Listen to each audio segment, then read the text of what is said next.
ਆਈ ਕਲਾਕਾਰਾਂ ਨੂੰ ਕੁਝ ਵੈਰੀ ਬਣੇ ਯਾਰਾਂ ਨੂੰ ਕੁਝ ਪੱਕਿਆਂ ਪਿਆਰਾਂ ਨੂੰ ਲੱਗਦਾ ਤਬਾਹੀ ਮੈਂ ਦਿਮਾਗ ਤੋਂ ਬਿਮਾਰਾਂ ਨੂੰ ਕਹਿੰਦੇ ਮੁੰਡਾ ਇਹ ਰੌਂਗ ਲੁੱਟੀ ਲਾਉਂਦੇ ਸਰਕਾਰਾਂ ਨੂੰ ਸੌਖੀ ਨਹੀਂ ਫੇਮ ਗੱਲ ਕਹਾਂ ਜੋ ਵੀ ਦਿਲ ਦੀ ਐ ਧਮਕੀ ਸਵੇਰੇ ਜਾਣਾ ਗੋਲੀ ਵਾਲੀ ਮਿਲਦੀ ਐ ਟੈਨਸ਼ਨ ਨਾ ਕੋਈ ਨਹੀਂ ਪੈਦੀ ਨਹੀਂ ਮਿਲਦੀ ਐ ਵੇਟ ਰਹਿੰਦੀ ਕਿਹੜੀ ਗੋਲੀ ਸੀਨਾ ਮੇਰਾ ਖਿਲਦੀ ਐ ਆਪਾਂ ਤਾਂ ਵੀ ਚਾਹੁੰਦੇ ਆ ਪਿਕਾਰ ਮਿਡਲ ਫਿੰਗਰਾਂ ਨੂੰ ਮੂਸੇ ਵਾਲਾ ਕੌਣ ਲੋਕ ਪੁੱਛਦੇ ਆ ਸਿੰਗਰਾਂ ਨੂੰ ਟਾਈਮ ਚੱਲੇ ਪੁੱਠਾ ਡਾਊਨ ਵੈਰੀਆਂ ਨੂੰ ਵਾਂਗ ਚੱਕਰੀ ਕਮਾਈ ਦਾ ਆ ਵੱਡਿਆਂ ਸਵਿੰਗਰਾਂ ਨੂੰ ਲੋਕ ਫੇਮ ਪਿੱਛੇ ਇਹ ਨਾ ਛੱਡੇ ਮੇਰਾ ਪੱਲਾ ਘਰੇ ਬੈ ਕੇ ਮਾਰੀਆਂ ਨੀ ਗੱਲਾਂ ਘਰੇ ਬੈ ਕੇ ਮਾਰੀਆਂ ਨੀ ਗੱਲਾਂ ਘਰੇ ਬੈ ਕੇ ਮਾਰੀਆਂ ਨੀ ਗੱਲਾਂ ਹਮੇ ਦੇ ਹਾਲਾਤਾਂ ਨਾਲ ਲੜੇ ਆਇਆ ਕੱਲਾ ਘਰੇ ਬੈ ਕੇ ਮਾਰੀਆਂ ਨੀ ਗੱਲਾਂ ਘਰੇ ਬੈ ਕੇ ਮਾਰੀਆਂ ਨੀ ਗੱਲਾਂ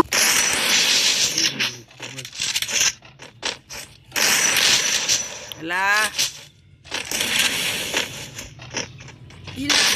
Video ni kalau kamu ayo. Mana game tahu tu? Saya cantik.